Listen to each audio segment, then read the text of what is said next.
Se ha cometido un robo y hay tres sospechosos que son Pedro, Saúl y Dani. También nos dan cuatro afirmaciones a partir de las cuales tenemos que ser capaces de deducir cuál es la respuesta correcta. Entonces, lo aconsejable es poder como reinterpretar esas cuatro afirmaciones de una manera más resumida para poder analizarlas. Entonces, en la primera nos dicen que al menos uno de ellos, uno de los tres sospechosos, es culpable. Entonces decimos lo siguiente, que Pedro, Saúl o Dani, cualquiera de ellos es sospechoso. Significa que puede ser solamente Pedro o solamente Saúl o solamente Dani el responsable, o pueden ser los tres al mismo tiempo, o pueden ser parejas entre ellos, pero que nunca puede ser que no exista ninguno de ellos como culpable. O sea, esto nunca puede ser el vacío. Al menos uno de ellos debe ser responsable del robo. En la segunda afirmación nos dicen que si Saúl es inocente, significa que Dani también lo es. Entonces, de manera resumida decimos que si Saúl es inocente, entonces decimos que implica, hacemos una flecha en esta forma, que Dani también es inocente.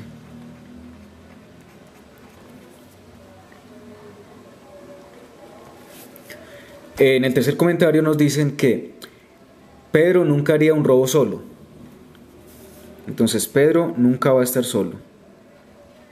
Entonces Pedro nunca roba solo. Y en la cuarta afirmación nos dicen que si Saúl es culpable,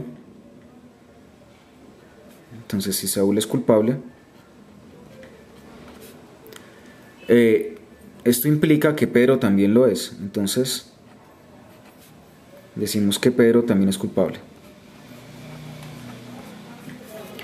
Bien, entonces con estas cuatro afirmaciones vamos a empezar a analizar cada una de las opciones que nos dan para ver cuál es la única afirmación posible. Entonces empecemos con la primera. Nos dicen, Saúl es el único culpable. Entonces, de acuerdo al resumen que tenemos acá, si Saúl fuera el único culpable, bueno, pensemos en lo siguiente. Si Saúl es culpable, entonces de acuerdo a esta norma que tenemos acá, implica que Pedro también debe ser culpable. Entonces tendríamos dos personas culpables, Saúl y Pedro. Pero acá nos están diciendo que es el único culpable. Él es culpable, pero que es el único no es posible. Entonces esta primera afirmación no puede ser cierta. La siguiente dice, Dani es el único culpable. Entonces, si Dani es culpable, significa que Dani no es inocente. Pero con la información que tenemos acá, no podemos deducir fácilmente si, siendo Dani culpable, si los demás también tendrían participación.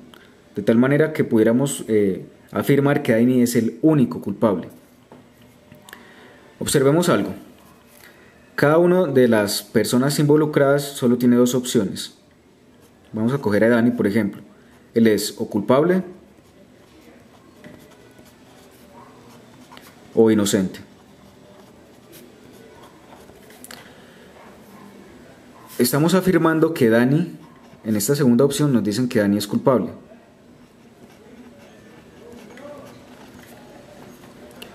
Pero nosotros en nuestras opciones iniciales tenemos una afirmación conocida con certeza donde Dani es inocente.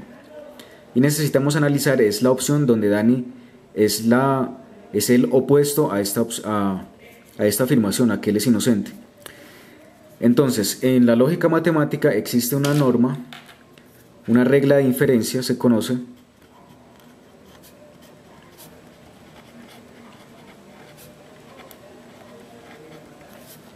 como modus tollens.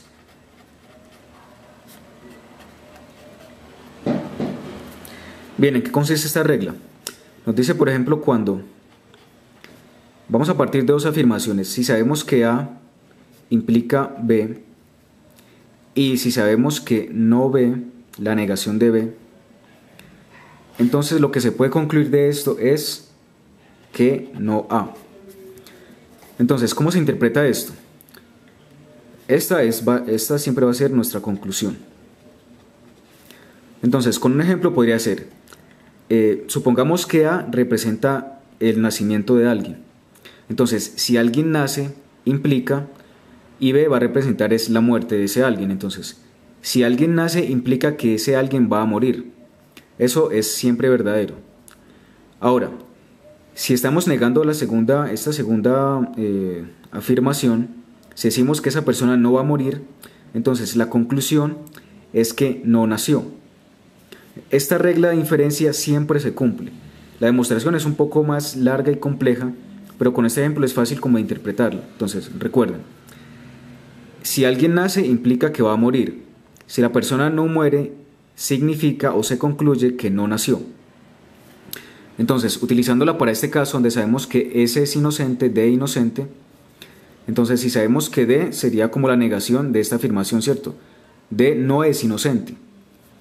Entonces, utilizando esta misma norma sería Saúl implica que Dani es inocente. Si sabemos que Dani no es inocente, entonces podemos concluir que Saúl tampoco es inocente. Entonces, de acuerdo a la alternativa que tenemos acá, si Dani es el único culpable, estaríamos en esta posición, Dani es culpable, pero eso implica que Saúl también debe ser culpable. Entonces no podemos afirmar que Dani sea el único culpable, entonces esta opción también tenemos que descartarla. En la siguiente nos dicen, Dani y Pedro son los culpables. Entonces ya sabemos que si estamos afirmando que Dani es culpable, eso está concluyéndonos que Saúl también es culpable. Y si Saúl es culpable, entonces observemos acá que Saúl culpable implica que Pedro también es culpable. Entonces tendremos a Dani culpable, a Saúl culpable y en consecuencia a Pedro culpable. Pero entonces no podríamos afirmar exactamente esto, que solamente sea Dani y Pedro los culpables, porque si se cumple que Dani es culpable, necesariamente Saúl también debe ser culpable. Entonces a Saúl no lo podemos excluir de esta conclusión. Entonces esta opción también tenemos que descartarla. Finalmente nos dicen que Saúl y Pedro son los culpables. Entonces, si Saúl es culpable, observamos entre las normas que tenemos si Saúl es culpable implica que Pedro es culpable. Entonces, Saúl y Pedro son los culpables. Y en ningún momento aparece Saúl y Pedro responsabilizando a Daniel. Entonces, porque en la tercera, por ejemplo, Pedro nunca roba solo, entonces está robando con Saúl. Bueno, atención, que si estemos haciendo la negación, si tenemos una implicación de esta forma, donde sabemos que Saúl es inocente y que eso implica que Dani también es inocente, si hacemos la negación, si hacemos lo siguiente, si decimos que Saúl no es inocente, entonces no podemos concluir nada. En este caso sí se concluye porque hay una regla de inferencia lógica que entrega esta conclusión, pero es cuando negamos la segunda afirmación después de que tengamos esta expresión, cuando una afirmación implica otra. Pero cuando tenemos la negación del antecedente de esas afirmaciones, no se puede concluir nada. Entonces, esta afirmación no se contradice con ninguna de estas posibilidades que tenemos acá. Entonces, esta sería la afirmación correcta.